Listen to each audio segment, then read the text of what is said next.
Hello all, कैसे हो आप लोग। मैं हूं अभिजीत पेशकर और आज के इस वीडियो में विदाउट वेस्टिंग एनी टाइम हम पूरा का पूरा सेंटर ऑफ मास एक शॉट में खत्म करने वाले हैं।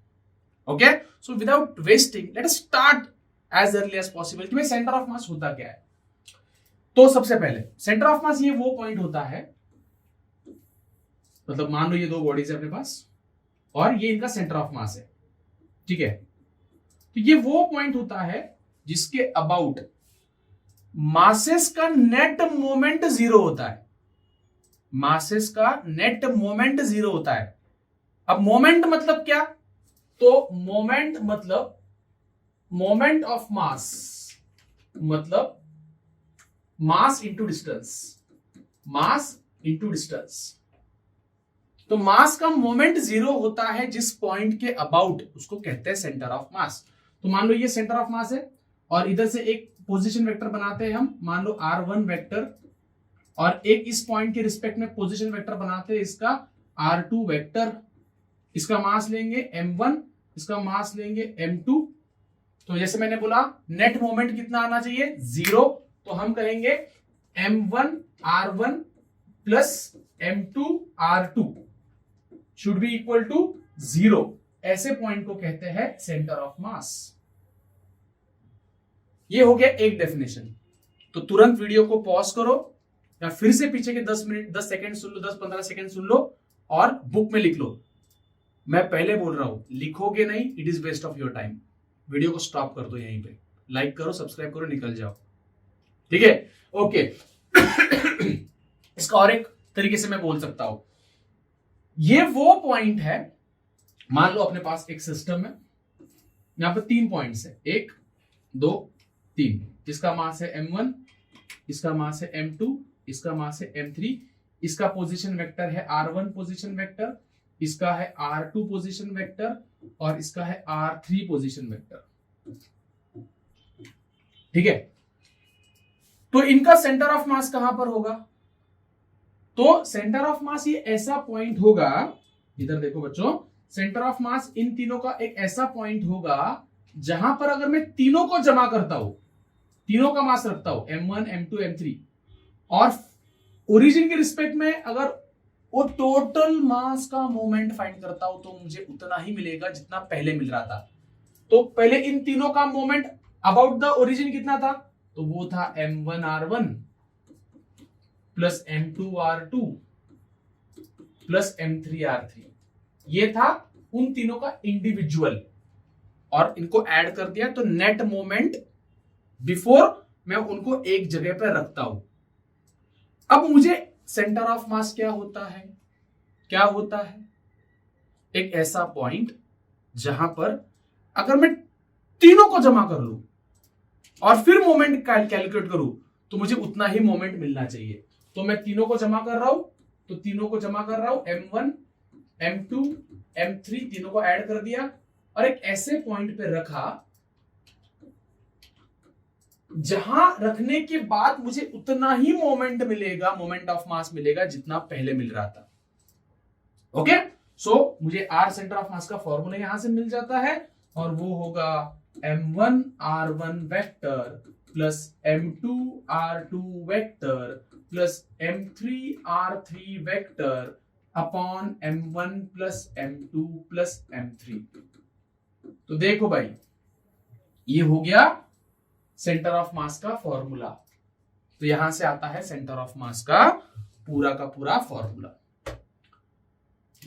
अब मुझे बताओ, यहां पर आर वेक्टर को मैं एक्स और वाई डायरेक्शन या फिर एक्स वाई जेड के टर्म्स में लिख सकता हूं, R2 को भी मैं एक्स वाई जेड के टर्म्स में लिख सकता हूं, R3 को भी मैं एक्स वाई जेड के टर्म्स में लिख सकता हूं। तो मुझे एक्स सेंटर ऑफ मास भी फाइंड करने को यही फॉर्मूला यूज करना है। जैसे अगर मुझे इन तीनों का x centre of mass find करना है, ये वाला, तो मैं यही फॉर्मूला यूज करूंगा। बस मैं यूज करूंगा x centre of mass is equal to m1 x1 plus m2 x2 plus m3 x3, और ऐसे जितने भी पार्टिकल्स होंगे उनका मुझे नेट मोमेंट फाइंड करके, sorry m1 x1 m2 x3 ऐसा करके मास से ऐड डिवाइड करना है और मुझे उसका एक्स सेंटर ऑफ मास मिल जाएगा। ठीक है, तो सेंटर ऑफ मास फाइंड करने का ये एक ही फॉर्मूला है। ओके, अब सोचो, बट बाय द वे यहां तक देखा, वीडियो को लाइक मत करो, वो बाद में करो, मुझे पता है आपको पसंद आने वाला है। वीडियो को पॉज करो और इतना लिख लो और कमेंट सेक्शन में लिखो सर हमने लिख लिया। मेरे लिए उतनी बहुत बड़ी बात है, आपके लाइक सब्सक्राइब उससे इंपॉर्टेंट है आपको समझ में आना। आगे बढ़ते हैं। तो same formula y centre of मास के लिए भी बनेगा, same formula z centre of मास के लिए भी बनेगा। बात समझ में आ रही है? ओके, आगे बढ़ते हैं। तो भाई दो तरीके से हम मास को डिस्ट्रीब्यूट करते हैं, या दो टाइप के क्वेश्चंस एग्जाम में आते हैं। एक, जहां हम डिस्क्रीट सिस्टम लेते हैं, जैसे एक पार्टिकल यहां है, एक यहां है, एक यहां है, एक यहां है, तो आप देख रहे हो ये चारों एक दूसरे से कनेक्टेड नहीं है, या ऐसा कोई इक्वेशन में बना नहीं सकता जिसमें ये चारों मास को मैं समा सकता हूं। मतलब they are not continuous, they are different, discrete, placed at different locations. But मान लो आपके पास ऐसी एक रिंग आती है,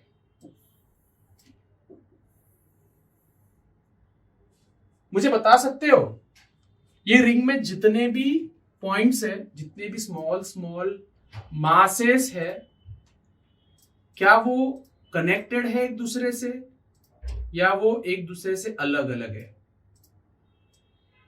कनेक्टेड है तो ऐसे सिस्टम को क्या बोलेंगे? ऐसे सिस्टम को बोलेंगे कंटिन्यूअस मास। कंटिन्यूअस मास, डिस्क्रीट मास, कंटिन्यूअस मास, डिस्क्रीट मास। कमेंट सेक्शन में लिखो कंटिन्यूअस और डिस्क्रीट, आ गया समझ में? तो अगर ऐसा सिस्टम है तो इनका सेंटर ऑफ मास फाइंड करने के लिए क्या करोगे? तो इनका सेंटर ऑफ मास फाइंड करने के लिए आप यूज करोगे फॉर्मूला x सेंटर ऑफ मास का, ऊपर करोगे समेशन ऑफ mx का, मतलब m1 x1 m2 x2 m3 x3 upon नीचे करोगे summation of mass. Same formula for y axis, summation of m1 y1 m2 y2 m3 y3 upon summation of mass. Same formula z axis के लिए, z coordinate के लिए। बस आपको क्या करना है, इसका x कोऑर्डिनेट पता चाहिए आपको x1, इसका y कोऑर्डिनेट पता चाहिए y1, इसका x कोऑर्डिनेट पता चाहिए x2, इसका y कोऑर्डिनेट पता चाहिए y2, इसका x कोऑर्डिनेट पता चाहिए, y कोऑर्डिनेट पता चाहिए, x कोऑर्डिनेट पता चाहिए, y कोऑर्डिनेट पता चाहिए। और वो तो पता कर सकते हो ना यार, मतलब स्कूल में पढ़े थे कोऑर्डिनेट सिस्टम। ऐसा सिस्टम आया तो डिस्क्रीट, ऐसा सिस्टम आया तो कॉन्टिन्यूअस। तो मुझे बता सकते हो ऐसे कितने कॉन्टिन्यूअस बॉडीज आपको पता है? कमेंट सेक्शन में लिखो। 2-3 एग्जांपल मैं दे दूं। रॉड, ये पेन देख रहे हो, कंटिन्यूअस है, कंटिन्यूअस है। या फिर मैं और एक एग्जांपल देना चाहूंगा आपको, इधर देखो भाई, ये है हॉलो शेल। हॉलो शेल पूरा कंटिन्यूअस है भाई, पूरा कंटिन्यूअस है। तो ऐसे कुछ और एग्जांपल कमेंट सेक्शन में जरा लिखना और बताना मुझे। तो सवाल ये आता है कि सर ऐसे सिस्टम को क्या फॉर्मूला लगेगा? ऐसे सिस्टम को क्या फॉर्मूला लगेगा? यही लगेगा, यही लगेगा, बट थोड़ा सा मॉडिफिकेशन के साथ। बताओ, सुनो, लिख रहे हो ना? लिख रहे हो पक्का? ये मुझे कमेंट सेक्शन में लिखो यार, आप लिख रहे हो नहीं लिख रहे हो। ओके, मान लो आपके पास एक रॉड है, ऐसा कुछ रॉड है आपके पास, और हमें इसका सेंटर ऑफ मास फाइंड करना है। तो इसमें कितने स्मॉल स्मॉल पार्टिकल्स है? बहुत सारे, बहुत सारे स्मॉल स्मॉल पार्टिकल्स इसके अंदर है। तो हम ऐसा कर सकते हैं क्या कि ये छोटा सा मास ले लिया और उसका डिस्टेंस ले लिया, फिर और एक कोई स्मॉल मास ले लिया, उसका डिस्टेंस ले लिया, ये 1 बोल दिया, ये 1 बोल दिया, ये dm2 बोल दिया, ये x2 बोल दिया। तो ऐसे बहुत सारे है ना। तो बस डिस्क्रीट में क्या हो रहा था, वहां m1 m2 m3 m4 1 2 3 4 और यहां पर बहुत सारे हैं। dm, यहां का dm, यहां का dm, यहां का dm, यहां का dm, ऐसे कितने dm है। करना वही है बट यहां गिने चुने हैं, यहां बहुत सारे हैं, बहुत सारे हैं। तो इसमें क्या करोगे, करोगे तो वही, अगर x centre of mass find करना है तो करोगे तो वही dm1 x1 plus dm2 x2 plus dm3 x3। But ये तो बहुत सारे हैं। नीचे पे वही करोगे dm1 plus dm2 plus dm3, ऐसे करोगे तो यही करोगे। बट मुझे नहीं लगता आपको बताने की जरूरत है कि dmx dmx dmx dmx dmx dmx dmx dmx जैसे कितने dmx है, बहुत सारे। तो इंटीग्रेट कर सकते हैं क्योंकि हमारे पास एक इक्वेशन है भाई, इक्वेशन से हम लगा सकते हैं लॉजिक। dmx का हम इंटीग्रेशन कर रहे हैं, यहां क्या कर रहे थे, समेशन। अलग अलग चीजों का समेशन होता है और कोई चीज अगर हम ऐड करते हैं जिसमें कोई रिलेशन है, कोई फंक्शन है, तो हम उसको इंटीग्रेशन से सॉल्व करते हैं। तो ऊपर आएगा इंटीग्रेशन ऑफ dm और नीचे आएगा इंटीग्रेशन ऑफ dm। ऊपर इंटीग्रेशन ऑफ dmx आएगा, dmx, और नीचे आएगा इंटीग्रेशन ऑफ dm आएगा। तो मॉरल ऑफ द स्टोरी, अगर आपके पास कंटिन्यूअस सिस्टम है, मान लो y एक्सिस पे रखते हैं बॉडी को, अभी इसका सेंटर ऑफ मास कैसे फाइंड करोगे, तो आप फाइंड करोगे y centre of mass equal to m1 y1 m2 y2 m3 y3 upon m1 plus m2 plus m3। But यही अगर आपको मैंने एक रिंग दे दी और बोला इसका सेंटर ऑफ मास फाइंड करो, तो आप क्या करोगे, स्मॉल मास लोगे dm, फिर एक मास लोगे dm, फिर एक मास लोगे dm, एक मास लोगे dm, ऐसे ये dm यहां पर रखा है, ये dm यहां पर रखा है, ये dm यहां पर रखा है, तो अलग अलग dm अलग अलग हाइट पे रखे हुए हैं। तो फॉर्मूला यूज करोगे y centre of mass is equal to integration of y dm upon integration of dm, या dmy भी ले सकते हो, इसको ऐसा बोल सकते हो integration of dmy upon integration of dm। बस यहां पर इसको हम क्या लिख सकते हैं, इसको हम लिख सकते हैं summation of my upon summation of m। तुम्हें नहीं लगता ये और वो एक ही बात है, बस यहां समेशन का सिंबल यूज हुआ है और वहां इंटीग्रेशन का सिंबल यूज हुआ है।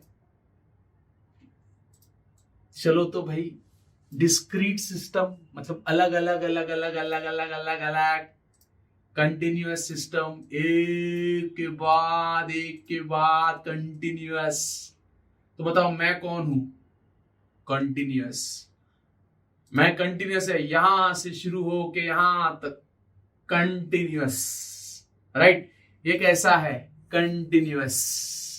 तो कंटिन्यूअस के लिए अलग फॉर्मूला, डिस्क्रीट के लिए अलग फॉर्मूला।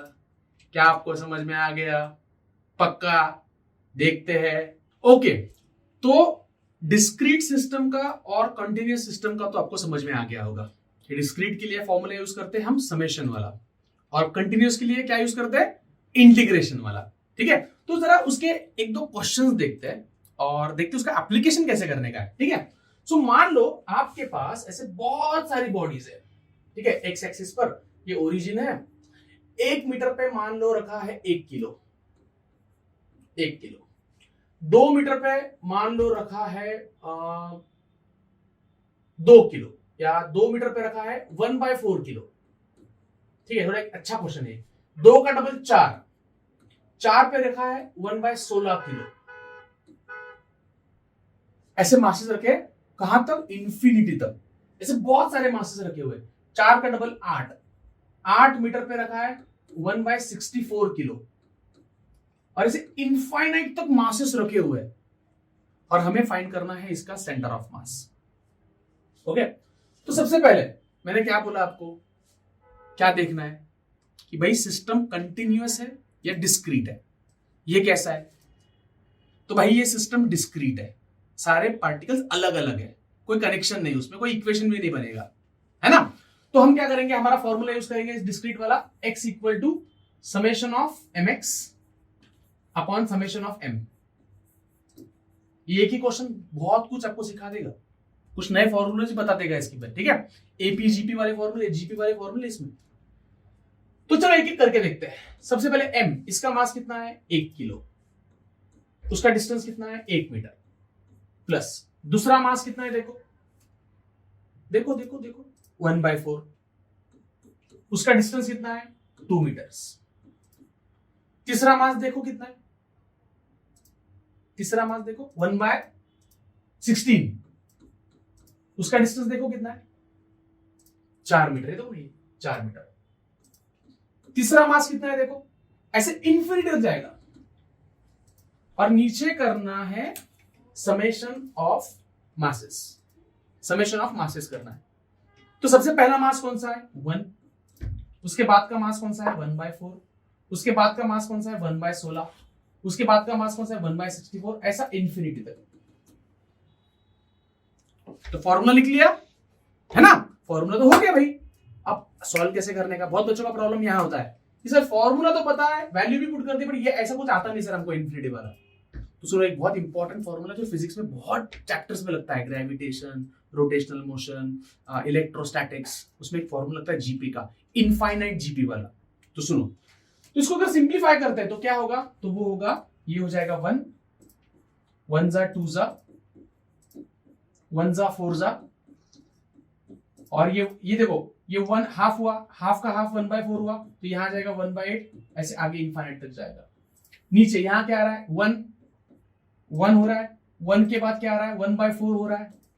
फिर उसका 1/4 कितना हो गया? 1/16 हो गया। उसका 1/4 कितना हो गया? 1/64 हो गया। तो आप देख रहे हो क्या हो रहा है? क्या हो रहा है? एक का आधा, उसका आधा, उसका आधा, उसका आधा, ऐसी वैल्यू कम कम कम कम होती जा रही है। बट डिनोमिनेटर में क्या हो रहा है? एक, उसका 1/4, उसका 1/4 1/16, उसका 1/4 1/64, और ऐसा कहां तक जा रहा है? इनफाइनाइट जीपी, इनफाइनाइट तक जा रहा है। और इसको ना जीपी कहते हैं, ज्योमेट्रिक प्रोग्रेशन। जहां एक नंबर होता है, उस नंबर को हम एक रेशियो से मल्टीप्लाई करते हैं तो हमें दूसरा नंबर मिलता है। इस नंबर को उसी रेशियो से मल्टीप्लाई करते हैं, एक हमें दूसरा नंबर मिलता है। तो यहां पर आप ध्यान से देखो, यहां रेशियो क्या है? यहां रेशियो हाफ का है। 1 को हाफ से मल्टीप्लाई किया, उसको हाफ से मल्टीप्लाई किया, उसको हाफ से मल्टीप्लाई किया, तो कॉमन रेशियो क्या है? हाफ। यहां कॉमन रेशियो क्या है? 1/4, 1/4, उसका 1/4, उसका 1/4, तो रेशियो क्या है? 1/4 रेशियो है। तो ऐसे इसका एक शॉर्टकट फॉर्मूला होता है। बोलो मेरे पीछे, बोलो यार, रिकॉर्डेड हुआ तो क्या हुआ? अगर इनफाइनाइट जीपी होगा जहां पर रेशियो 1 से कम है, सॉरी, जहां रेशियो 1 से कम है, इनफाइनाइट जीपी जहां रेशियो 1 से कम है, मतलब वैल्यूज कम कम कम कम कम होती जा रही है, उसके लिए एक ही फॉर्मूला है, और उसका फॉर्मूला है सम का फॉर्मूला, a/1 - r। ए मतलब पहला नंबर, पहला ए, आर मतलब रेशियो। तो बताओ यहां पहला नंबर कौन सा है? 1, डिवाइडेड बाय 1 माइनस, यहां पर रेशियो क्या है कमेंट सेक्शन में लिखो, हाफ, तो रेशियो है हाफ, डिवाइडेड बाय, यहां पर पहला नंबर कौन सा है 1, डिवाइड बाय 1 माइनस रेशियो क्या है, यहां पर रेशियो क्या है 1/4, इसको सिंप्लीफाई करना है। देखो कुछ नई चीजें सीखी, एक तो डिस्क्रीट सिस्टम में फॉर्मूला ये यूज होता है, ये एक चीज सीखी हमने, इधर देखो एक्चुअली बहुत दिनों के बाद यूज कर रहा हूं मैं ये, तो मुझे कहां गया यहां पर है। एक फॉर्मूला ये सीखा हमने कि डिस्क्रीट सिस्टम में ये फॉर्मूला यूज होता है। फिर दूसरी चीज सीखी, ऐसे टाइप के अरेंजमेंट को, सीक्वेंस को ज्योमेट्रिक प्रोग्रेशन बोलते हैं, जहां एक कॉमन रेशियो होता है। फिर तीसरी चीज सीखी, उसका फॉर्मूला होता है a/1 - r। तो ये तीन चीजें सीख ली मैं, एक क्वेश्चन में तीन नई चीजें सीख ली भाई। कितने लोगों ने तीन चीजें पहली बार सीखी है, वो हाथ ऊपर करेंगे कमेंट सेक्शन में। ओके, अब इसको सॉल्व करना है। मुझे पता है इसका भी डर लगता है आप लोगों को, ये कैसे सॉल्व करने का, तो मैं हूं ना भाई, टेंशन मत लो। इधर देखो, लेट अस सॉल्व। ओके, तो सबसे पहले इसको सॉल्व करते हैं। 1, एक में से आधा गया, बचा आधा, ये 1, एक में से 1/4 गया, बचा 3/4, बराबर ना। 4 में से एक गया, बचा 3/4। अब पहले इसको सॉल्व करते हैं। ये 2 गया ऊपर, ये 2 गया ऊपर, इसको सॉल्व करते हैं। ये 4 गया इधर, राइट। अब इसको सॉल्व करते हैं। ये 3 गया ऊपर, वो हो गया 6, तो आंसर आया 6/4 विच इज 1.5। तो भाई ये जो इनफाइनाइट सिस्टम था, बच्चों, ये इनफाइनाइट सिस्टम जो था उसका सेंटर ऑफ मास है 1.5 मीटर्स पे। तो क्वेश्चन थोड़ा लेंथी था, बट इट्स ओके भाई। मैं 1-1.5 घंटे में पूरा सेंटर ऑफ मास खत्म करने वाला हूं, तो ये वन शॉट चल रहा है। तो मैं आपको कॉन्सेप्ट भी बताऊंगा, और कॉन्सेप्ट में जहां इंपॉर्टेंट कुछ लगे उसका फॉर्मूला और न्यूमेरिकल्स भी बता दूंगा। ओके, चलो तो इतना जल्दी लिख लो, जल्दी से लिखो, ठीक है। ओके, ठीक है ना। तो डिस्क्रीट सिस्टम का आ गया। अभी हम करते हैं एक हाथ क्वेश्चन कंटिन्यूअस सिस्टम का। रेडी। तो कंटिन्यूअस में मैंने आपको पूछा था कि कौन सी कंटिन्यूअस बॉडी होती है, तो बहुत लोगों ने कमेंट किया होगा, सर रॉड होता है, सर रिंग होती है, सर स्पीयर होता है, डिस्क भी होता है ना। तो ये सारे एग्जांपल्स हैं कंटिन्यूअस के। तो आप लोगों को रिंग का सेंटर ऑफ मास पता होना चाहिए। मैं डिराइव करके दूंगा, 1-2 डिराइव करूंगा, बाकी सब आपको लर्न करना है, ठीक है। लर्न चाहिए बच्चों। फिर एक होता है डिस्क, इसका सेंटर ऑफ मास पता होना चाहिए। फिर होता है आपके पास एक, क्या बोलते हैं उसको, हॉलो शेल, इसका सेंटर ऑफ मास पता होना चाहिए। एक होता है हॉलो हेमिस्फीयर, सॉलिड हेमिस्फीयर। जैसे किसी, ये हॉलो है, ये खाली है, और अपना सर भरा हुआ है, सॉलिड है, ये हॉलो है। Hollow cone, solid cone. उसके बाद ट्राइंगुलर लैमिना, एक ट्राइंगुलर लैमिना है, ट्राइंगल है ना, ट्राइंगुलर प्लेट बोल दो उसको, triangular lamina, right. Ring, disc, hollow hemisphere, solid hemisphere, hollow shell, solid cone, hollow cone, triangular lamina, और आखिरी में सिलेंडर। कोई भी सिलेंडर लो, सब हॉलो लो, सॉलिड लो, फर्क नहीं पड़ेगा, उसका रॉड जैसे ही आने वाला है। तो इसके फॉर्मूले लिख के दो इधर, तुरंत देता हूं। इन सबके फॉर्मूले लर्न चाहिए आपको। डेरिवेशन नहीं याद रहे, चलता है भाई, बट इसका सबका फॉर्मूला पता होना चाहिए। मैं लिख के दूंगा, बट एक डिराइव करते हैं, कोई भी एक डिराइव करते हैं। आप डिराइव करोगे और मुझे लाके दिखाओगे क्लास में, अगर आप फिजिक्स फोरम के स्टूडेंट हो। नहीं तो कमेंट सेक्शन में लिखोगे सर हमने लिख दिया।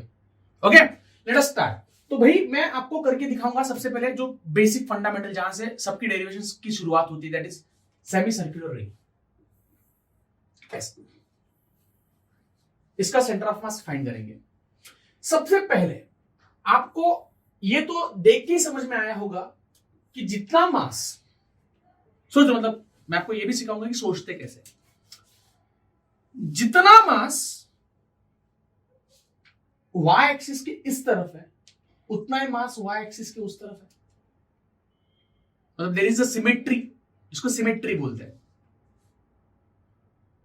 सेम मास, तो सेंटर ऑफ मास ना इधर होगा ना इधर होगा,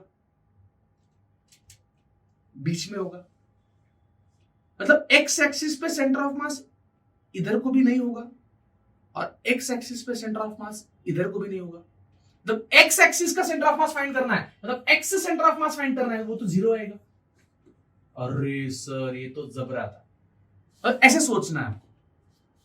बट क्या यही चीज वाई एक्सिस पे एप्लीकेबल होगी? जितना मास वाई एक्सिस पे ऊपर है, क्या उतना ही मास वाई एक्सिस के नीचे, वाई एक्सिस के ऊपर नीचे की तरफ है, नेगेटिव वाई एक्सिस पे? इसका मतलब सेंटर ऑफ मास कहीं तो ऊपर होगा, यहां पर नहीं होगा, थोड़ा सा ऊपर होगा। तो हमें इस क्वेश्चन में बेसिकली फाइंड करना है y centre of mass. X तो जीरो है, मतलब ये पहले आइडेंटिफाई करते हैं कि हमें किस एक्सिस पे सेंटर ऑफ मास फाइंड करने की जरूरत है और किसका हम लॉजिकली दे सकते हैं एक्सप्लेनेशन। ये पहले आइडेंटिफाई करो, राइट? ओके, अब मैंने आपको फॉर्मूला क्या बोला है याद करो। तो सबसे पहले हम एक छोटा सा एलिमेंट डिफाइन करेंगे, छोटा सा एलिमेंट। तो इसका एक छोटा सा एलिमेंट ले लेंगे, लेट अस से वो छोटा सा एलिमेंट है dy, यहां पर छोटा dl एलिमेंट है, छोटा सा एलिमेंट है dl, एक छोटा सा एलिमेंट है, उसकी सारी प्रॉपर्टीज लिख लो। वो छोटे एलिमेंट के बारे में क्या पता है आपको? आप बोलोगे सर उसका हमें पता है कि वो इतना एंगल सबटेंड कर रहा है थीटा, मतलब थीटा एंगल पे है, वो थीटा एंगल पर है और वहां पर वो जाके इतना एंगल सबटेंड कर रहा है। छोटा एंगल तो हम बोलेंगे डी थीटा। ये उसकी मतलब उसके बारे में इंफॉर्मेशन है ना कि वो छोटा एलिमेंट है, उसकी लेंथ dl है, उसका मास dm है, वो थीटा एंगल पे है और वहां जाके वो डी थीटा इतना एंगल सबटेंड कर रहा है। कुछ बच्चे बोलेंगे सर मुझे और कुछ पता है उसके बारे में, जैसे मुझे पता है कि वो y हाइट पे है और x हाइट दूर, x डिस्टेंस दूर है, ये भी तो उसके बारे में इंफॉर्मेशन है, उस dm की इंफॉर्मेशन है वो x एक्सिस पे इधर है, y एक्सिस पे ऊपर है, राइट? इतना सबको पता है। और एक चीज आप बोल सकते हो इसके बारे में कि ये जो मास है वो लाइन पे रखा हुआ है, लाइन पे रखा हुआ है ऐसे। जैसे मैं आपको दिखा सकता हूं, यहां पर मेरे पास यहां पर एक रिंग है, अभी तो चालू नहीं है, ठीक है, ये रिंग देखो, लेंथ पे रखी हुई है, मास ऐसे अलोंग द लेंथ है, राइट?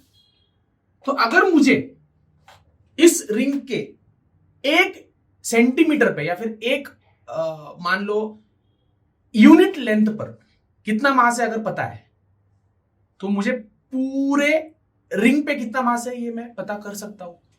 फिर से बोल रहा हूं, मुझे पता है ये समझ में नहीं आएगा, मैं फिर से रिपीट कर रहा हूं। इस रिंग के इतने पार्ट पे कितना मास है यूनिट लेंथ पे, यूनिट लेंथ मतलब 1 सेंटीमीटर ले लो, 1 इंच ले लो, 1 मिलीमीटर ले लो, 1 मीटर ले लो, यूनिट लेंथ पे कितना मास है अगर मुझे पता है और मुझे अगर इसकी पूरी लेंथ पता है तो मैं पूरा मास भी फाइंड कर सकता हूं, बराबर? तो मुझे यूनिट लेंथ का मास पता होना जरूरी है, जिसको मैं यहां पर एक नए टर्म से डिनोट करूंगा, जिसको मैं बोलूंगा linear density, lambda, which is mass per unit length. Sir हमें यही नहीं समझ में आया कि आपके दिमाग में आया कैसे। देखो आप टीचर का दिमाग कैसे काम करता है, टीचर थोड़ा आगे की सोचता है कि यार अब यहां छोटा एलिमेंट तो ले लिया, अब उसका मास लगेगा अपने को डीएम, अब वो डीएम कैसे फाइंड करूं मैं? डीएम तो फाइंड करना पड़ेगा ना, डीएम की वैल्यू पुट करनी पड़ेगी। तो फिर टीचर सोच रहा है उसकी लेंथ कितनी है, लेंथ डीएल है, तो लेंथ पता होगी तो मास कैसे पता कर सकते हैं? तो ऐसी कुछ तो टर्म चाहिए जिसको लेंथ से मल्टीप्लाई करके मास मिलेगा। जैसे फॉर एग्जांपल, अगर आपको कपड़ा खरीदना है, शर्ट बनाने के लिए कपड़ा खरीदना है, और आपको मान लो 5 मीटर कपड़ा लगने वाला है, तो उसकी प्राइस कैसे निकालोगे आप? 5 मीटर कपड़े की प्राइस कैसे निकालोगे? कमेंट सेक्शन में लिखो। 5 मीटर कपड़े का प्राइस कैसे निकालोगे? तो आप बोलोगे सर 1 मीटर कपड़े का प्राइस पता है मुझे, 200 मीटर कपड़ा है, 200 रुपए पर मीटर, तो 1 मीटर की कीमत पता है। एक वो तो कोई तो मूवी में डायलॉग है, एक चुटकी सिंदूर की कीमत तुम क्या जानो रमेश बाबू, वैसे ही है। एक यूनिट लेंथ का मास अगर आपको पता है तो किसी का भी पता हो सकता है। तो यहां से मैं डीएम की वैल्यू फाइंड कर सकता हूं, और वो है लैम्बडा डीएल। लैम्बडा इज एक यूनिट लेंथ का मास, जिसको डेंसिटी बोलते हैं, लीनियर डेंसिटी। ये मैं आगे के पॉइंट में कवर करने वाला हूं। 3 टाइप की डेंसिटीज होती है, लीनियर, सरफेस, वॉल्यूम। अगला पॉइंट यही है अपना, डोंट वरी। ओके, चलो, तो अपना सेंटर ऑफ मास का फॉर्मूला क्या है? y centre of mass is equal to integration of dm y upon integration of dm। अभी तो दिया थोड़ी देर पहले, देखो पन्ने पलटो, जो लिख रहा है उसको पता चल रहा है, जो लिख रहा है उसको पता चल रहा है, जो यहां तक वीडियो देख रहा है उसको तो सब आ रहा है। इतना आराम से सिखा रहा हूं मैं, ये वन शॉट है बट फिर भी सारे पॉइंट्स कवर कर रहा हूं मैं। चलो, डीएम की वैल्यू अभी क्या बोली मैंने, यहां पर डीएम की वैल्यू है lambda dl, lambda dl into y upon integration of dm. Dm को यहां फिर से मैं लिखूंगा लैम्बडा डीएल, डीएम को लिख दिया लैम्बडा डीएल। इसके और भी तरीके, बट मैं नॉर्मल मेथड से जा रहा हूं। लैम्बडा लैम्बडा कैंसिल हो जाएगा, कांस्टेंट है वो बाहर निकलेगा, इंटीग्रेशन से बाहर निकलेगा, क्योंकि ये यूनिफॉर्म डेंसिटी है, यूनिफॉर्म है, वो रिंग यूनिफॉर्म है। तो जो कांस्टेंट टर्म्स होते हैं ना वो इंटीग्रेशन सिंबल से बाहर निकल सकते हैं। तो ये लैम्बडा यहां से बाहर निकलेगा, ये लैम्बडा यहां से बाहर निकलेगा। बट अगर लैम्बडा भी वेरिएबल होता, मतलब डेंसिटी बदल रही है, जैसे ये पेन देखो, यहां बारीक है, यहां ज्यादा है, तो इसकी डेंसिटी सेम नहीं है, यहां अलग डेंसिटी है। लीनियर डेंसिटी की बात कर रहा हूं मैं, यहां डेंसिटी अलग है, यहां डेंसिटी अलग है, यहां डेंसिटी अलग है। तो इस क्वेश्चन में लैम्बडा बाहर नहीं निकलेगा। एक नई चीज सीख ली हमने, लैम्बडा बाहर कब निकालना है? जब वो यूनिफॉर्म डेंसिटी हो तब। तो लैम्बडा बाहर निकलेगा, दोनों का कैंसिल हो जाएगा।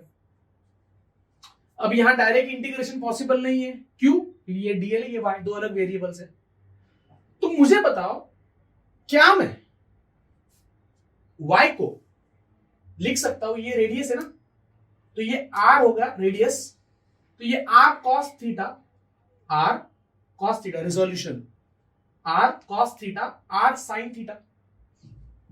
तो मैं y को लिख रहा हूं, r sin थीटा, और dl जो लेंथ है स्मॉल, स्कूल में आपको पढ़ाया होगा length of arc, length of arc, ये आर्क है ना, देखो बस हाय ना बोलो कमेंट सेक्शन में। लेंथ ऑफ आर्क, आर्क है ना वो, आर्क, आर्क की लेंथ क्या होती है? तो वो आर्क की लेंथ, नया फॉर्मूला आपके लिए, रेडियस इंटू एंगल। तो इसकी लेंथ होगी यहां का रेडियस इंटू यहां का एंगल, राइट? तो डीएल को लिखेंगे रेडियस इंटू एंगल अपॉन, यहां फिर से लिख देंगे integration of R D theta, क्योंकि ये भी डीएल है, डीएल को आर डी थीटा लिख सकते हैं, राइट? हाँ, तो रेडियस कांस्टेंट है, आर आर कट हो गया। आगे क्या करेंगे, मुझे बताओ, ये आर कांस्टेंट है, बाहर निकालो, साइन थीटा डी थीटा, तो साइन का इंटीग्रेशन क्या होता है? Minus cos theta. भाई इंटीग्रेशन याद करो, ये तो पता होना चाहिए भाई। पता नहीं तो वीडियो को पॉज करो, सारे फॉर्मूले देख लो, एक बार कंफर्म करो कि सर ने जो बोला है वो सही है। साइन का इंटीग्रेशन माइनस कॉस, और डी थीटा का इंटीग्रेशन, जैसे dx का x होता है, तो डी थीटा का थीटा होगा। सही बात है सर, आप तो सही बता रहे हो। Now what is theta? Theta क्या है? तो थीटा है इस एलिमेंट का एंगल। तो मुझे बता सकते हो ये थीटा कहां से शुरू हो रहा है? तो थीटा शुरू होगा यहां से, क्योंकि एक एलिमेंट यहां पर भी आएगा, तो यहां थीटा 0 आ जाएगा। और ऐसे बहुत सारे एलिमेंट्स है, छोटे छोटे छोटे छोटे एलिमेंट्स है, और यहां से लेके यहां तक बहुत सारे एलिमेंट्स हैं, तो 0 से लेके 180 तक बहुत सारे एलिमेंट्स आने वाले हैं। तो जो थीटा है उसका जो इंटीग्रेशन होगा वो 0 से 180 तक होगा। तो यहां हम पुट करेंगे 0 से 180, 0 से पाई बोलेंगे हम उसको, 0 से पाई, ऐसा यूनिट्स हम यूज करेंगे, 0 से पाई, पाई पाई मतलब 180। बस वैल्यूज पुट करनी है अभी, ठीक है। चलो वैल्यू पुट करते हैं बच्चों। तो यहां पर आएगा माइनस आर, माइनस बाहर लिया, माइनस आर, मैं उसको बाहर ले रहा हूं बच्चों, इधर ध्यान दो, माइनस आर बाहर लिया, ऊपर की वैल्यू पुट कर दी cos 180, cos 180 माइनस 0 पुट कर दूंगा मैं, cos 0 अपॉन यहां पाई पुट कर दूंगा माइनस 0, तो आ जाएगा माइनस आर। हेलो, cos 180 होता है -1, बोलो cos 180 -1 माइनस cos 0 होगा 1 अपॉन पाई, -1 -2 इंटू माइनस +2, तो हो जाएगा 2r अपॉन पाई। पॉज करो जब तक, देखो ये वीडियो को ऐसा देखना है जैसे आप लाइव लेक्चर देख रहे हो, वीडियो को पॉज करना है, नोट्स बनाने हैं, झूठ नहीं बोल रहा हूं, प्रॉपरली नोट्स बनाओगे ना, इसका बहुत फायदा होगा, तो ही ये वीडियो का फायदा होगा, नहीं तो मेरा भी टाइम वेस्ट, आपका भी टाइम वेस्ट। बट मुझे यकीन है अगर 1000 लोग ये वीडियो को देखेंगे 5 साल में, हजारों लोग देखेंगे, उसमें से 10 लोगों का भी फायदा होगा ना, होगा, मुझे विश्वास है। 12 साल से पढ़ा रहा हूं तो इस उम्मीद के साथ ही पढ़ा रहा हूं कि जब भी मैं कुछ सिखाता तो किसी ना किसी का तो फायदा हो रहा है, ठीक है। ओके, तो भाई सेमी सर्कुलर रिंग का सेंटर ऑफ मास आ गया 2r/π। ओ, तो ये सेंटर ऑफ मास होता है, इधर देखो, सेमी सर्कुलर रिंग का सेंटर ऑफ मास आ गया, और वो होता है यहां पर, और ये वैल्यू होती है 2r/π।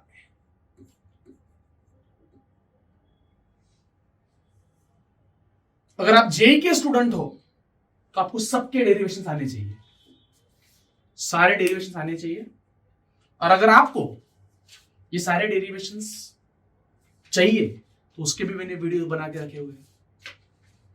विश्वास 1.0 में सारे वीडियोस फ्री है, विश्वास 1.0 आप फिजिक्स फोरम का ऐप डाउनलोड कर सकते हो, उसमें आपको ये सारे वीडियोस मिल जाएंगे। विश्वास 2.0 में कुछ नॉमिनल चार्जेस के साथ मैंने सारे वीडियोस पूरा कोर्स दिया है आपको, ठीक है। ओके, तो मैं आपके सारे फॉर्मूलेस लिख के दे रहा हूं, आप देखो, डिस्क का फॉर्मूला होता है 4r/3π,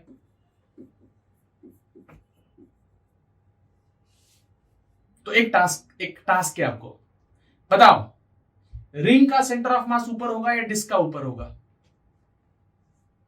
एक रिंग और एक डिस्क बाजू बाजू में रखे, बाजू बाजू में, सेम रेडियस है उसका, तो रिंग का सेंटर ऑफ मास ऊपर की तरफ होगा या डिस्क का ऊपर की तरफ होगा? कमेंट सेक्शन में लिखो।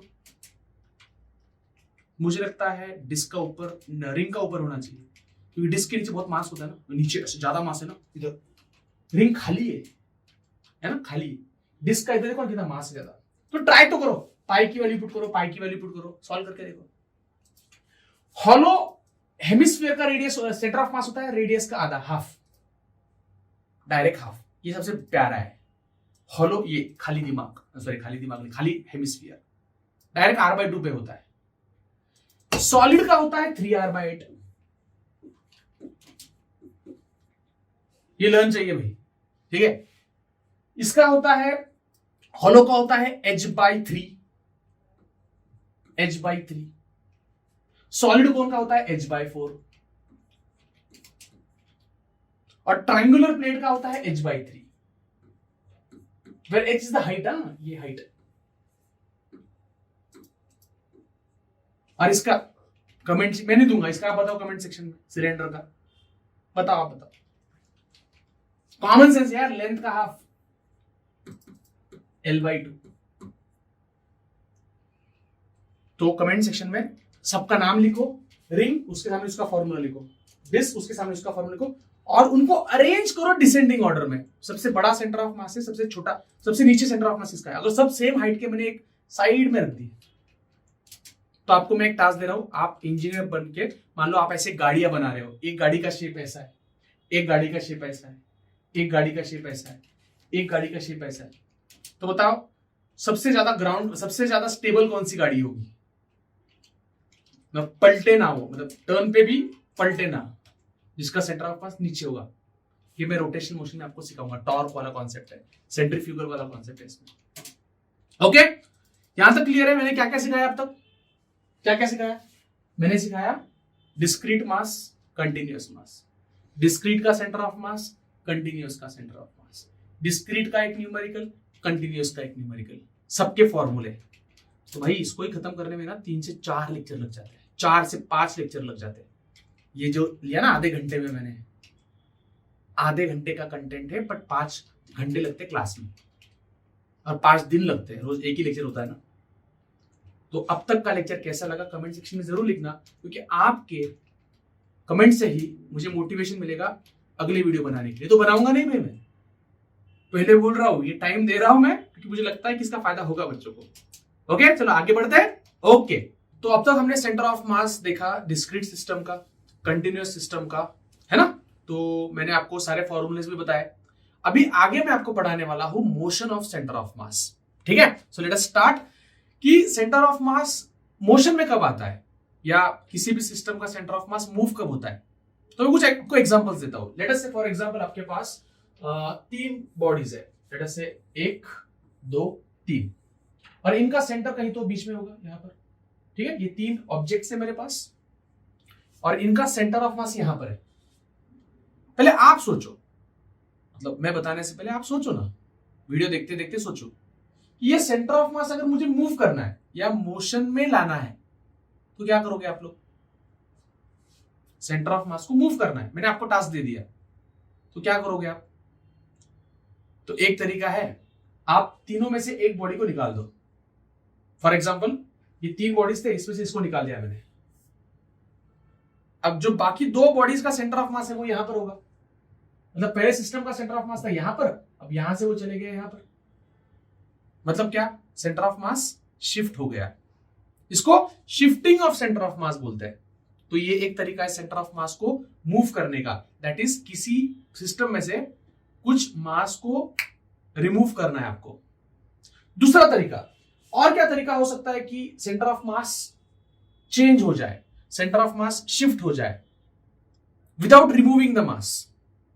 मास को रिमूव नहीं करना है और सेंटर ऑफ मास को चेंज करना है। क्या तरीका हो सकता है? सोचो।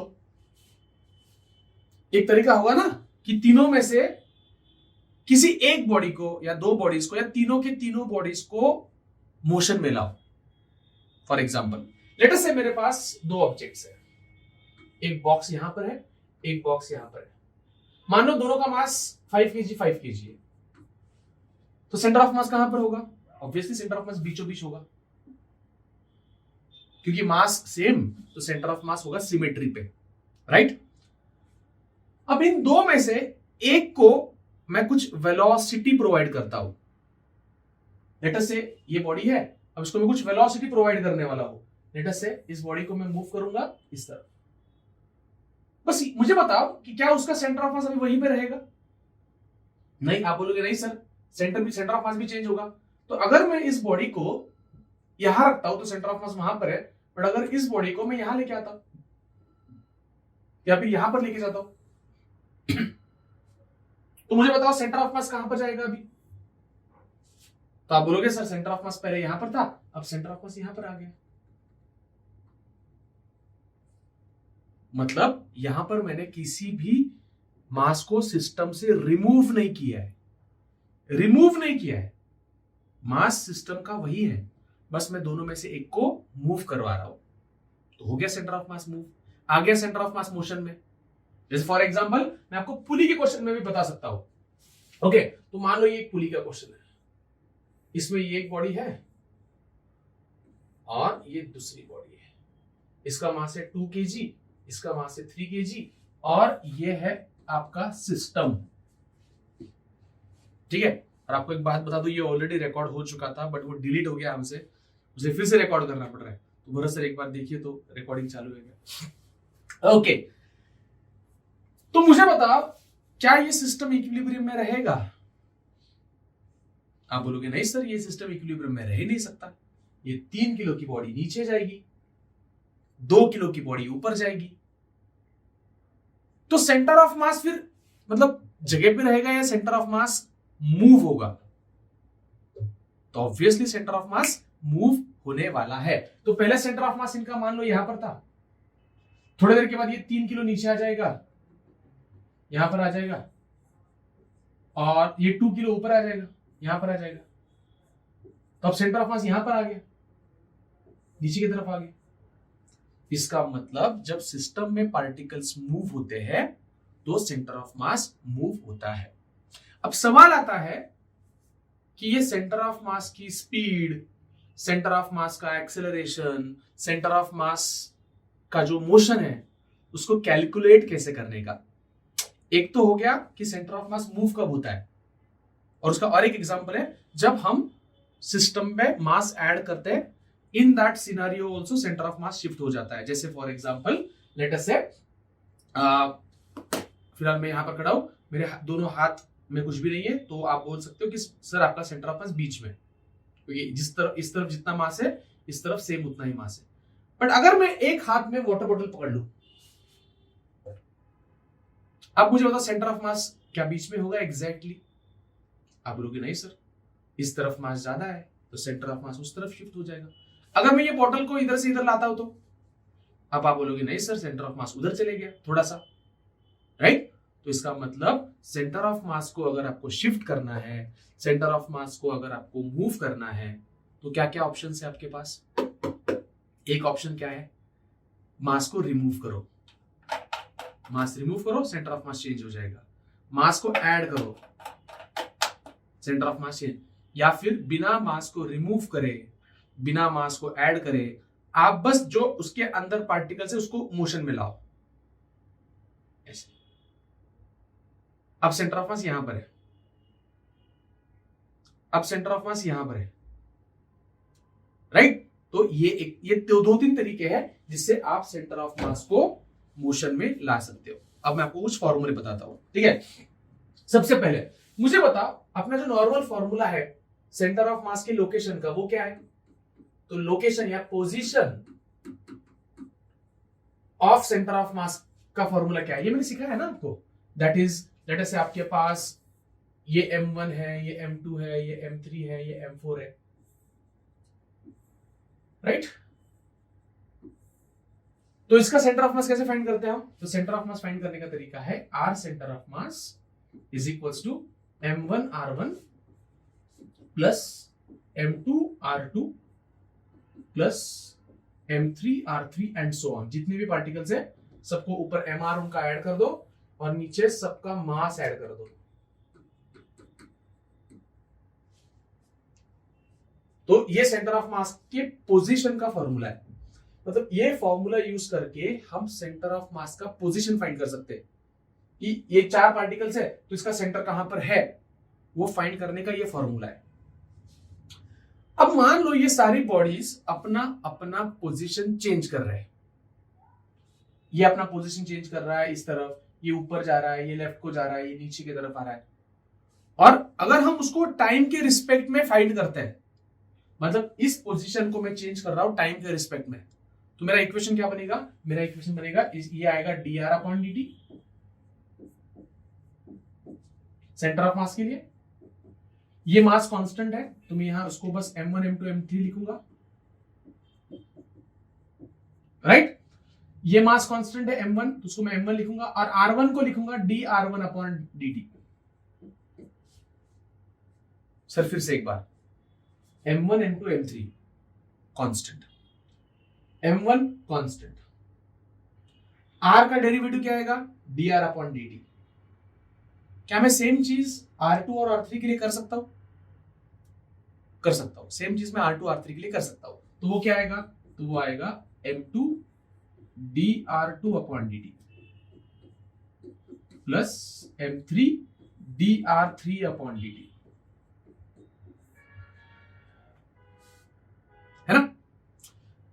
अब सोचो dr अपॉन dt क्या होता है? dr अपॉन dt क्या होता है? व्हाट इज dr अपॉन dt?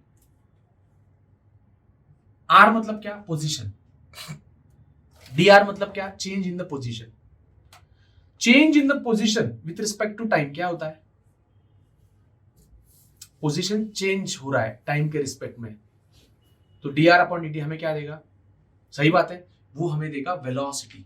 क्या देगा हमें? वो हमें वेलोसिटी देगा।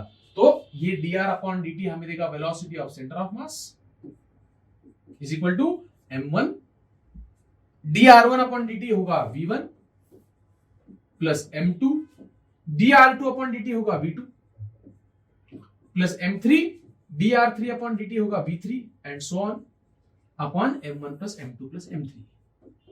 इसका मतलब क्या? अगर आपको सेंटर ऑफ मास की स्पीड या वेलोसिटी फाइंड करनी है तो आप ये फॉर्मूला यूज कर सकते हो। यहां पर m1 r1 m2 r2 m3 r3 था, यहां पर m1 v1 m2 v2 m3 v3 है।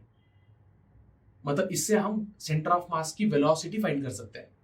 बट एक चीज याद रखो, अगर कोई वेलोसिटी उस तरफ है तो पॉजिटिव लो, अगर कोई बॉडी इस तरफ जा रहा है तो निगेटिव लो, ऊपर जा रहा है तो पॉजिटिव, नीचे जा रहा है तो निगेटिव, सामने की तरफ आ रहा है तो पॉजिटिव और पीछे की तरफ जा रहा है तो negative. Plus minus plus minus plus minus, right? Okay, इसका अगर मैं डेरिवेटिव लेता हूं तो मुझे एक्सेलरेशन ऑफ सेंटर ऑफ मास मिलेगा। तो एक्सेलरेशन ऑफ सेंटर ऑफ मास आएगा, क्योंकि आपको पता है वेलोसिटी का डेरिवेटिव एक्सेलरेशन होता है ना? तो यहां से मुझे फॉर्मूला मिलेगा m1a1 plus m2a2 plus m3a3, जितने भी पार्टिकल्स है उनका ऐड करना है, upon m1 plus m2 plus m3। This is the formula. मतलब ये तीन फॉर्मूले हैं, ये पोजीशन का, ये वेलोसिटी का और ये एक्सेलरेशन का। ये तीन फॉर्मूले फाइंड करके, यूज करके आप सेंटर ऑफ मास का वेलोसिटी, पोजीशन और एक्सेलरेशन फाइंड कर सकते हो। अब यहां पर कुछ एक्स्ट्रा पॉइंट्स बताना चाहता हूं मैं। पहले तो आपको हिंट देता हूं, m1a1 क्या होगा? m1a1 क्या है? मास इंटू एक्सेलरेशन क्या होता है? m1a1 मतलब फर्स्ट पार्टिकल का फोर्स, m2a2 सेकेंड पार्टिकल का फोर्स, m3a3 थर्ड पार्टिकल का फोर्स, और वो क्या हो रहा है? सबके सब ऐड हो रहे हैं, सबके सब ऐड हो रहे हैं ना, वो मतलब टोटल फोर्स आ रहा है। तो यहां पर हम इसको लिख सकते हैं, this is total force that is net force upon mass का addition that is total mass. तो इसका मतलब क्या? इसका मतलब ये कि हम टोटल फोर्स को अगर टोटल मास से डिवाइड करते हैं तो उससे भी हमें सेंटर ऑफ मास का एक्सेलरेशन मिल सकता है। मतलब न्यूटन्स लॉज ऑफ मोशन में जब हम वो फॉर्मूला यूज करते थे, total force upon total mass, तो उससे जो एक्सेलरेशन हमें मिलता है वो किसका होगा? वो सेंटर ऑफ मास का एक्सेलरेशन होगा, net force upon total mass, right? तो यहां पर आप क्या लॉजिक लगा सकते हो? m1 v1 मतलब पहले पार्टिकल का मोमेंटम, m2 v2 मतलब दूसरे पार्टिकल का मोमेंटम, m3 v3 मतलब तीसरे पार्टिकल का मोमेंटम। तो ऊपर मोमेंटम का एडिशन हो रहा है, तो इसका मतलब total momentum upon total mass, इससे हमें सेंटर ऑफ मास की वेलोसिटी मिलेगी। तो यहां से हमें वेलोसिटी मिल रही है और यहां से हमें एक्सेलरेशन मिलता है। बात समझ में आ रही है? तो ये जो फॉर्मूले है वो बहुत इंपॉर्टेंट है सेंटर ऑफ मास के मोशन के लिए। तो एक एग्जांपल लेते हैं। लेट अस से हमारे पास एक पुली है और यहां पर 2 kg है और यहां पर 3 kg है, और हमें फाइंड करना है what is the acceleration of centre of मास। देखो, ये क्वेश्चन आपने पहले सॉल्व कर लिया है, बट आपने सेंटर ऑफ मास के लिए नहीं किया था, आपने सिस्टम के लिए किया था। सिस्टम का फाइंड किया था ना अपन ने। तो मुझे बताओ बच्चों, सिस्टम का एक्सेलरेशन मतलब इसका एक्सेलरेशन फाइंड करेंगे अपन।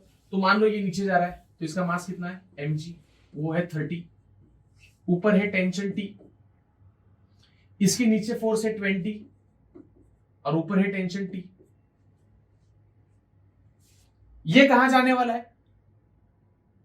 ये जाएगा नीचे, नीचे जाएगा, तो उसका इक्वेशन क्या आएगा, 30 minus T is equal to mass into acceleration, 30 minus T equal to m a. इसका इक्वेशन क्या आएगा, टी ऊपर जा रहा है ये, तो टी ज्यादा होगा, ऊपर जा रहा है, तो T minus 20 is equal to mass into acceleration. दो इक्वेशन आ गए, दोनों को सॉल्व करो, ऐड कर दिया मैंने दोनों को, टी गया, 30 में से 20 गए, बचा 10, 3 और 2 हो गए 5, तो एक्सेलरेशन आ गया 10/5 2। बट ये एक्सेलरेशन सेंटर ऑफ मास का नहीं है, ये एक्सेलरेशन सेंटर ऑफ मास का नहीं है, ये उन दोनों का इंडिविजुअल एक्सेलरेशन है, इंडिविजुअल। तो सेंटर ऑफ मास का क्या होगा, हमें फॉर्मूला पता है, सेंटर ऑफ मास का एक्सेलरेशन होगा, क्या होगा formula, m1a1 plus m2a2 upon m1 plus m2, जिसमें m1 हम इसको लेंगे, ये ऊपर जा रहा है तो उसका एक्सेलरेशन +2 लेंगे, m2 हम इसको लेंगे, ये नीचे जा रहा है तो इसका एक्सेलरेशन -2 लेंगे। वैल्यूज पुट करेंगे यहां पर, m1 की वैल्यू पता है, a1 a2 अभी फाइंड किया, आ गया सेंटर ऑफ मास का एक्सेलरेशन। कितना सिंपल है। तो बस यही फॉर्मूले जो मैंने अभी आपको सिखाया वो फॉर्मूले आपको यूज करके सेंटर ऑफ मास का मोशन आप फाइंड कर सकते हो। तो एग्जाम में इसके ऊपर क्वेश्चंस आते हैं, ठीक है, समझ में आ गया। तो अब तक हमने क्या किया है, डिस्क्रीट सिस्टम का centre of mass, continuous system का सेंटर ऑफ मास, अलग अलग बॉडीज का सेंटर ऑफ मास, और अभी क्या किया, अभी किया सेंटर ऑफ मास का मोशन, है कि नहीं। ओके चलो, तो फिर सारे टॉपिक्स हो चुके हैं। तो अभी मैं आपको कुछ मिसलेनियस क्वेश्चंस बताता हूं जो इस वन शॉट का ही पार्ट है, जिसके कारण आपको क्वेश्चन में थोड़ा कॉन्फिडेंस आएगा, ठीक है। Late us start. तो मैंने आपको सेंटर ऑफ मास का शिफ्टिंग सिखाया, सेंटर ऑफ का मास का मोशन सिखाया, डिस्क्रीट सिस्टम सिखाया, कॉन्टिन्यूअस सिस्टम सिखाया। ऑलमोस्ट 1-1.5 घंटे में पूरा चैप्टर हो चुका है। जो 7 दिन में खत्म होता है वो 1.5 घंटे में विद कॉन्सेप्ट सिखाया। आप न्यूमेरिकल्स देखते हैं।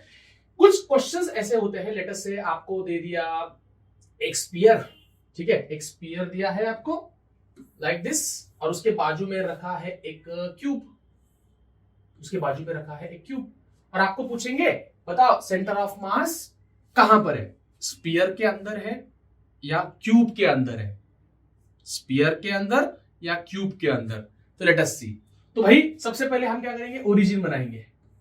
ओरिजिन बनाएंगे, लेटर से ओरिजिन बनाते, यहां बनाते हैं ओरिजिन, तो यहां ओरिजिन बनाते हैं, उसके सेंटर पे, स्फीयर के सेंटर पे ओरिजिन। सबसे इंपॉर्टेंट होता है ओरिजिन को आइडेंटिफाई करना। लिखो, ओरिजिन को आइडेंटिफाई करना इंपॉर्टेंट होता है। ओके, अब हम फॉर्मूला यूज करेंगे एक्स सेंटर ऑफ मास का। तो एक्स सेंटर ऑफ मास होगा m1x1 plus m2x2 upon m1 plus m2। चलो m1 कौन है, स्फीयर है हमारा, उसका मास m ले लेंगे, m1 ले लेंगे, और उसका सेंटर ऑफ मास कहां है, ओरिजिन पे। देखो सेंटर ऑफ मास इसका ओरिजिन पे, तो इंटू 0 प्लस m2, m2 किसका मास है, क्यूब का मास है, तो वो लेंगे m2 क्यूब का मास। उसका सेंटर ऑफ मास कहां पर है, तो उसका सेंटर ऑफ मास देखो ना, इधर से आप फाइंड कर सकते हो, इधर भाई यहां से ये इसका सेंटर ऑफ मास। तो मुझे लगता है इसका जो डायमीटर है r और r 2r वही उसकी लेंथ है, यही इसकी लेंथ है, तो 2r मतलब डायमीटर ही इसका लेंथ है। ये आना चाहिए, रिलेशन लगाते आना चाहिए, अंडरलाइन, रिलेशन लगाते आना चाहिए। ओके, तो यहां से यहां तक जो डिस्टेंस है वो r है, और यहां से यहां तक का जो डिस्टेंस है वो है l/2। तो यहां से यहां तक का डिस्टेंस क्या हो जाएगा, तो वो डिस्टेंस हो जाएगा, ये मैं बोल रहा हूं, वो है r प्लस l/2। नहीं समझा, फिर से एक बार बोलूं या फिर पीछे वीडियो लेके देख सकते हो, r प्लस l/2। तो r प्लस l कितना है, l इज 2r, l की वैल्यू 2r है अपॉन 2, तो 2 कैंसल, तो हो गया r plus r that is 2r। तो इसका जो सेंटर ऑफ मास है वो ओरिजिन से 2r डिस्टेंस पे है, ओरिजिन से 2r डिस्टेंस पे, अपॉन दोनों का मास का addition m1 plus m2। But sir mass तो पता नहीं है।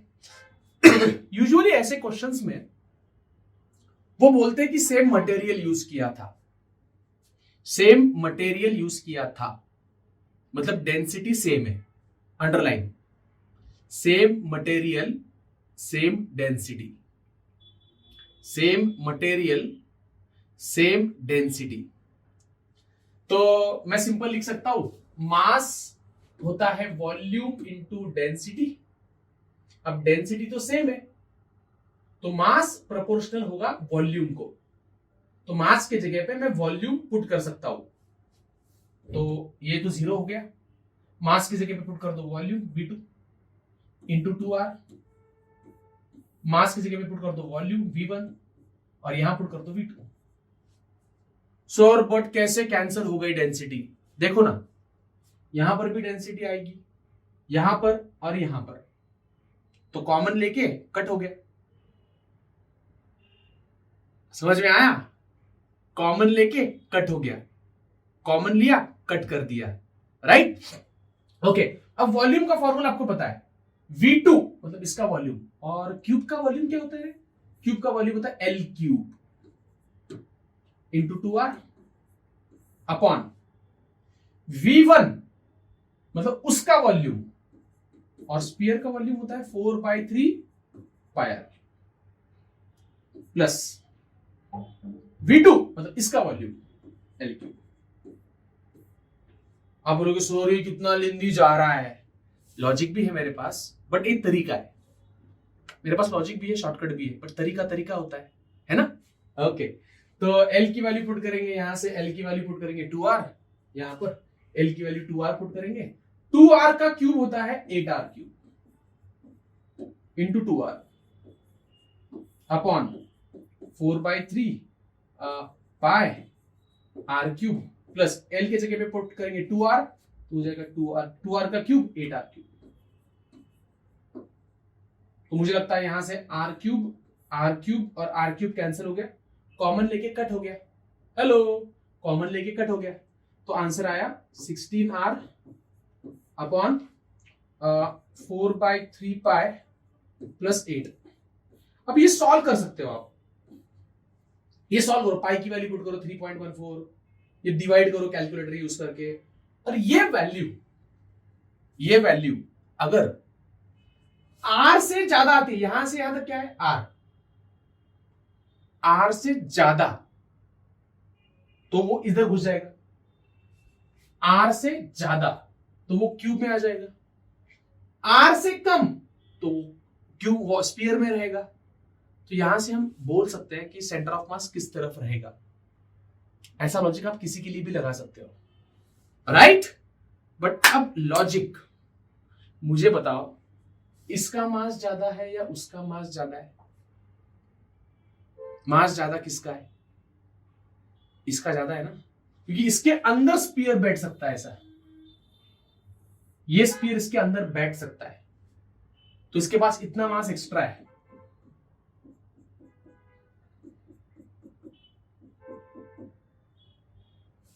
अब जिसका मास ज्यादा है, सेंटर ऑफ मास उसके क्लोजर होगा ना। कमेंट सेक्शन में लिखो और चैट आपके बुक में लिखो, जिसका मास ज्यादा है सेंटर ऑफ मास उसके क्लोज होगा। आपको ये बात समझ में आ रही है? पक्का? भाई ये वीडियो को ध्यान से देखो, यहां तक आपने अगर देखा है वीडियो को तो नीचे कोड वर्ड यूज करो विश्वास, कोड वर्ड यूज करो विश्वास, मुझे पता चलेगा कितने लोगों ने यहां तक वीडियो देखा है विश्वास के साथ। ओके, तो बच्चों लास्ट रिकॉर्डिंग थोड़ा सा बीच में से स्टॉप हो गया था, तो इसलिए अभी मैं उसको फिर से रिकॉर्ड कर रहा हूं। तो एक दो क्वेश्चंस लेने बाकी है आपको, लेने बाकी है हमारे वन शॉट में। उसमें से एक क्वेश्चन है जो आपके सामने ड्रॉ किया है। यहां हमारे पास 8 क्यूब्स है जो एक के ऊपर एक रखे हुए हैं, और क्वेश्चन ये है अगर इसमें से एक क्यूब मैं निकाल देता हूं तो जो बाकी 7 क्यूब है उनका सेंटर ऑफ मास कहां पर होगा? ठीक है, तो एक क्यूब हम निकाल लेते सबसे पहले। तो ये एक क्यूब निकाल रहा हूं मैं यहां से, पीछे वाला देख सकते हो आप। फिर आपको डायग्राम कुछ ऐसे दिखेगी।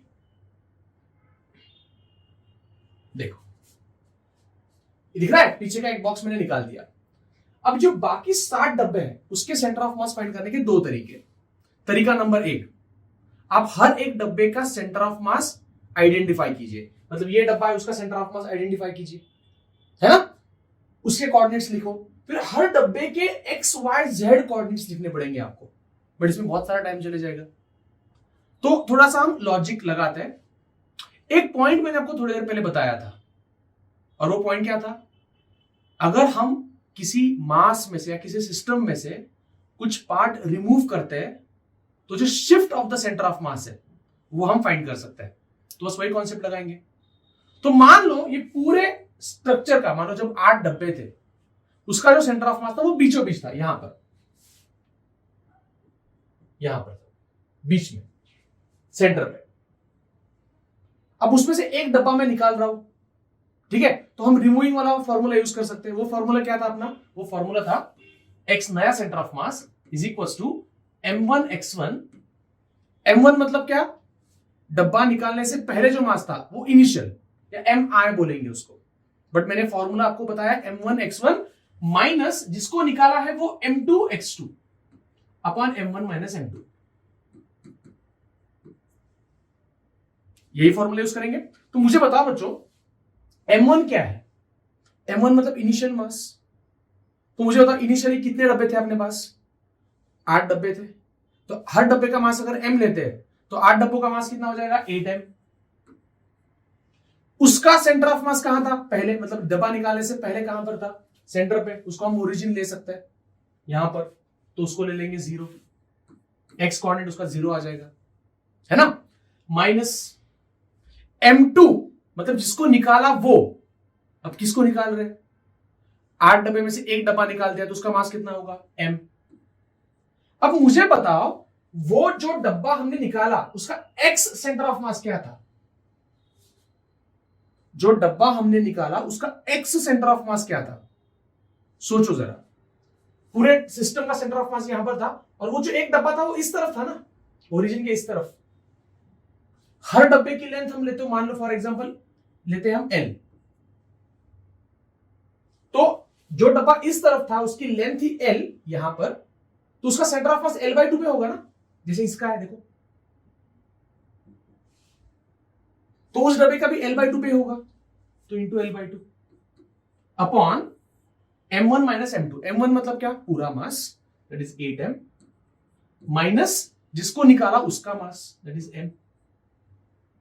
मतलब ये जो 7 डब्बे बाकी है उसका x सेंटर ऑफ मास कहां पर आएगा, तो वो आएगा इसको सॉल्व करने के बाद, it is 0 minus ml/2 upon 7m। तो m से m गया तो आंसर आया माइनस l/14। मतलब इस सिस्टम का ये जो 7 बॉक्सेस है उसका x सेंटर ऑफ मास, मैं बात कर रहा हूं x सेंटर ऑफ मास की, वो माइनस l/14 पे है। तो मुझे बताओ y सेंटर ऑफ मास कहां पर होगा। Don't you think y centre of मास भी इतने से शिफ्ट होगा। आप सोच रहे हो कैसे, सोचो सोचो सोचो, ये रिकॉर्डेड वीडियो है बट फिर भी मैं चाहता हूं आप मेरे साथ इंटरेक्ट करो। सोचो, जैसे क्लास में सोचते हैं ना अपन, ये टीचर पूछता है सोचो, और आप शांति से वीडियो देखते देखते सोच रहे हो। मैं टाइम दे रहा हूं, देखो वीडियो भगा के फायदा नहीं है, सोचो, टाइम लो, वीडियो ऐसे देखो कि बस पढ़ाई हो जाए। सोचो, कमेंट करो, कमेंट सेक्शन में आना चाहिए आपका नाम। इधर देखो, ये जो डब्बा था, मान लो फॉर ये डब्बा देखो, इसका सेंटर ऑफ मास ये देखो, बीच वाला पॉइंट देखो, ये सामने वाला डब्बा, इस पॉइंट से इसका सेंटर ऑफ मास भी l/2 हाइट पे ही है। ये जो डब्बा है उसका y centre of mass, y centre of mass l/2 पे, तो उसके पीछे जो डब्बा होगा उसका भी सेंटर ऑफ मास l/2 पे ही होगा। क्यों, क्योंकि वो एक ही प्लेन पे रखे हुए हैं, एक ही लेवल पे। तो इसका मतलब सेम चीज होगी y सेंटर ऑफ मास के साथ, और तुम्हें नहीं लगता z के साथ भी वही होगा। सोचो, इधर से z एक्सिस पीछे या आगे की तरफ है, तो कितना आगे है और कितना पीछे है, तो कितना पीछे होगा, l/2 पे ही होगा ना। मैं आपको एक बॉक्स बना के दिखाता हूं, इधर देखो, वो जो बॉक्स हमने निकाला ना वही बस बना रहा हूं मैं, जो बॉक्स निकाला है वही बना रहा हूं बस, और हम समझेंगे बच्चों इसको। और इस बॉक्स के कॉर्नर पे था इनिशियल सेंटर ऑफ मास, इधर देखो, सही है सर, अब फिर हो रहा है, ये वो बॉक्स है जो हमने यहां से निकाला है, और पूरे सिस्टम का सेंटर ऑफ मास कॉर्नर पे था इसके। तो मुझे बता सकते हो इस डब्बे का एक्स सेंटर ऑफ मास कहां पर है, L/2 डिस्टेंस पे। इस डब्बे का वाई सेंटर ऑफ मास कहां पर है, L/2 हाइट पे है। और इस डब्बे का जेड सेंटर ऑफ मास क्या है, इधर पीछे, L/2 पीछे। इसका मतलब x centre of mass, y centre of mass और जेड सेंटर ऑफ मास का शिफ्ट सेम रहेगा। तो नया सेंटर ऑफ मास होगा उसका, नया सेंटर ऑफ मास कितने डिस्टेंस से मूव हो रहा है, तो वो मूव होगा the distance by which the center of mass is shifted, and that is under root of x square plus y square plus z square. x, y, z तीनों same है, तो क्या इसको मैं ऐसे लिख सकता हूं, under root of 3x square, क्योंकि ये दोनों सेम ही है, x के बराबर ही है, तो वो आ जाएगा √3 टाइम्स ऑफ x। x की वैल्यू क्या फाइंड किया अपन ने, मैग्नीट्यूड बताओ यार, सिर्फ L/14। तो ये हो गया shift in the centre of मास, मतलब बाकी के डब्बों का सेंटर ऑफ मास, है ना। अच्छा क्वेश्चन था, तो मैं चाहता हूं आप ये वीडियो को पॉज करो, ये पूरा खुद से सॉल्व करो, खुद से सॉल्व करो।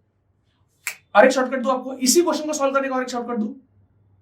तो इधर देखो बच्चों, मैं इसको थोड़ा शिफ्ट करता हूं इधर, just look everybody, hello, can I से कि ये जो प्लेन बीच में जा रहा है, इस प्लेन के उधर 3 डब्बे और इधर 4 डब्बे, देखो 1 2 3, और इस तरफ 4, 1 2 3, और इसके पीछे वाला एक 4। तो क्या मैं simply x centre of mass find कर सकता हूं, दैट इज उस तरफ 3 डब्बे, तो 3m इंटू उन तीनों का सेंटर ऑफ मास, एक सेंटर ऑफ मास सेम ही होगा, और वो होगा यहां पर,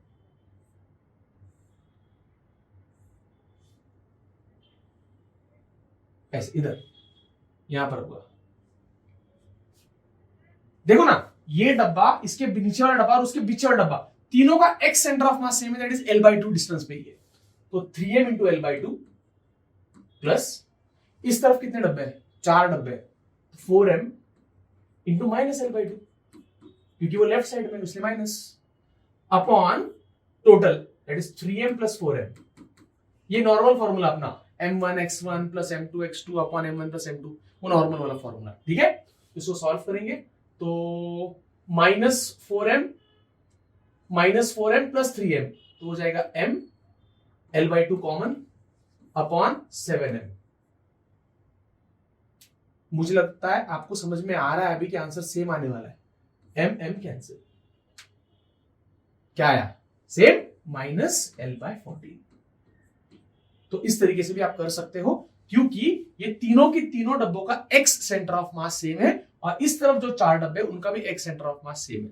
सेम चीज वाई के लिए कर सकते हो। मुझे बताओ, ये जो प्लेन दिख रहा है बीच में से जाने वाला, उस प्लेन के ऊपर कितने डब्बे हैं, 3, नीचे कितने डब्बे हैं, 4, तो वाई के लिए भी वही होगा, जेड के लिए भी यही होगा। अगर ये प्लेन बनाते हैं जेड के लिए,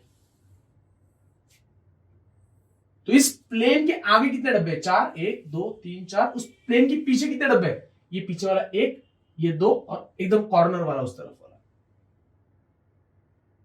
तो जो x के लिए होगा वही y के लिए होगा, वही z के लिए होगा। ओके, तो ऐसा लॉजिक आपको जमना चाहिए, और ये तभी होगा जब आप शिद्दत से पढ़ाई करोगे। गड़बड़ में पढ़ाई नहीं होती यार, मतलब एक एक क्वेश्चन को टाइम लगना चाहिए, 5 मिनट 10 मिनट, मतलब you must give some time to develop your ability to think. हम बायोलॉजी जैसे फिजिक्स पढ़ते हैं, बस पढ़ते जा रहे, सोचने को टाइम नहीं मिल रहा है, ठीक है। अब 3 क्वेश्चन मैं आपको होमवर्क को देने वाला हूं, वो रिकॉर्डिंग स्टॉप हो जाएगी फिर से एक बार। हाँ ओके बच्चों, एक्चुअली क्या रिकॉर्डिंग चल रही है, आप बोल रहे सर ने एक वीडियो में 3 बार शर्ट बदले, अरे क्या करूं, वो एक वीडियो 5-5 10-10 GB का बन रहा है, मोबाइल में शूट कर रहा हूं, तो थोड़ा सा देखना पड़ता है। चलो मैं 3 क्वेश्चन दे रहा हूं होमवर्क को, वो सॉल्व करना है और इसका आंसर आपको कमेंट सेक्शन में लिखना है, ठीक है। चलो पहला क्वेश्चन, होमवर्क का पहला question. Okay, so the first question is let us say you have one rod like this, another rod like this, and third rod like this. तीनों का मास सेम है, तीनों का लेंथ सेम है, और आपको बताना है इस सिस्टम का सेंटर ऑफ मास कहां पर होगा फ्रॉम दिस पॉइंट। पहला क्वेश्चन बहुत ही सिंपल है। इसमें मैंने एक क्वेश्चन में डिस्कस किया था, आप इस पूरे रॉड को आप रिप्लेस कर सकते हो एक पॉइंट ऑब्जेक्ट से, और वो रखना है उसके सेंटर पे। इस पूरे रॉड को रिप्लेस कर सकते हो एक पॉइंट मास से, और वो रखना है उसके सेंटर पे। और इस पूरे रॉड को रिप्लेस कर सकते हो एक पॉइंट मास से, इसको उसके सेंटर पे रखना है। क्योंकि सेंटर ऑफ मास का एक डेफिनेशन आपने पढ़ा ना, it is the point where total mass can be concentrated. हम अज्यूम कर सकते हैं इस पूरे बॉडी का मास यहां पर है, हम अज्यूम कर सकते हैं इस पूरे बॉडी का मास यहां पर है, हम अज्यूम कर सकते हैं, और आंसर सही आएगा कि इस पूरे बॉडी का मास यहां पर है। बस इनके कोऑर्डिनेट्स लिखो, आंसर आ जाएगा। दूसरा क्वेश्चन होमवर्क के लिए, आपके पास एक स्क्वायर प्लेट है, स्क्वायर है, और उसके ऊपर आपने एक डिस्क रखी है, और दोनों का मटेरियल सेम है, मतलब डेंसिटी सेम है, थिकनेस सेम है, सब कुछ सेम है। बस एक स्क्वायर है और एक डिस्क है, ठीक है, सेमी डिस्क है, ठीक है। आपको फाइंड करना है इस पॉइंट से सेंटर ऑफ मास कहां पर होगा। आपको y centre of mass find करना है ऑब्वियसली। और ये साइड लेंथ ले लो L। आप बोलोगे सर, बहुत बच्चे पूछते हैं सर डायमीटर डिस्क का, सेमी डिस्क का आपने रेडियस ही नहीं दिया। भाई सोचो ना, ये L है तो ये भी L होगा, तो उसका डायमीटर L हो गया है, तो डायमीटर की वैल्यू L के बराबर आ गई, है ना। और तीसरा क्वेश्चन मैं आपको दे रहा हूं, ये दूसरा क्वेश्चन है, ये पहला क्वेश्चन, और तीसरा क्वेश्चन मैं आपको दे रहा हूं, कैसा दू, सिंपल वाला देता हूं। चलो भाई, आपके पास एक पुली है, पुली के इस तरफ एक बॉडी है, इसका मास है 2m, और पुली की इस तरफ एक बॉडी है, इसका मास है 3m, ठीक है। आपको फाइंड करना है what is the acceleration of center of mass, acceleration of center of mass। Simple question, तीसरा तो बहुत ही सिंपल है, पर सब कुछ कवर हो गया इसमें। ये डिस्क्रीट के हिसाब से कर सकते हो, ये मैंने आपको सिखाया है, याद करो। स्क्वायर का सेंटर ऑफ मास वो तो सेंटर में ही होगा, बट डिस्क का कहां होता है, कहां, 2r/π या 4r/3π। याद है वो वाला टॉपिक जिसमें मैंने डिस्क, होलो स्फीयर, होलो हेमिस्फीयर, होलो कोन, सॉलिड कोन, सबका सेंटर ऑफ मास आपको बताया था। वही वाला कॉन्सेप्ट यहां यूज करना है, बट ओरिजिन यहां पर है, ये भूलो मत, ओरिजिन यहां पर है, ठीक है। ओके, तो ओरिजिन से सेंटर ऑफ मास कहां होगा ये बताना है, और उसमें सेंटर ऑफ मास का एक्सेलरेशन आपको बताना है। तो बच्चों, इसी के साथ मुझे लगता है 1 घंटा 5 मिनट हो गए होंगे, या 1 घंटे के आसपास ये वन शॉट हुआ है। तो देखा आपने, पूरे 1 घंटे में मैंने पूरा सेंटर ऑफ मास का हर कॉन्सेप्ट आपको बताया, सब कुछ सिखाया। डिस्क्रीट सिस्टम क्या होता है, कंटिन्यूअस सिस्टम क्या होता है, मोशन ऑफ सेंटर ऑफ मास कैसे फाइंड करते हैं, shifting of centre of mass, cutting of body, right. उसके बाद सारे अलग अलग बॉडीज के सेंटर ऑफ मास बताए, प्लस हर टॉपिक पे क्वेश्चंस भी हमने किए। तो आप इस वीडियो से और भी वीडियोस में बनाने वाला हूं, बट इसके लिए आपका रिव्यू मुझे लगेगा कि ये वीडियो सीरीज काम में आएगी या नहीं, तो इसका फायदा हो रहा है या नहीं हो रहा है, इस वीडियो से कितना कॉन्सेप्ट क्लियर हुआ, क्या PYQ लगा पा रहे हो नहीं लगा पा रहे, तो ये फीडबैक मुझे आपसे लगेगा, ठीक है। तो प्लीज इस वीडियो का फीडबैक जरूर देना, सो दैट मुझे समझ में तो आए कि अगली वीडियो में क्या चेंजेस करने हैं। ओके, सोचो, ऑल द बेस्ट। आप फिलहाल तो एक विश्वास बैच चल रही है, आप उस बैच को ज्वाइन कर सकते हो, कोड है विश्वास। फिजिक्स फोरम का ऐप डाउनलोड कर सकते हो आप, और उसमें भी आपको कोड्स मिलेंगे, या फिर कोई पेड बैच है जो बहुत ही नॉमिनल फीस में आप वीडियोस देख सकते हो, टेस्ट दे सकते हो, जो भी इंफॉर्मेशन है। प्लस डिस्क्रिप्शन में जरूर देखना, कुछ नए अपडेट्स होंगे तो हम वहां पर डाल देंगे, ठीक है। तो बच्चों, ऑल द बेस्ट। ये था centre of mass I am Abhijit Peshkar and you are watching physics forum. Thank you. Bye.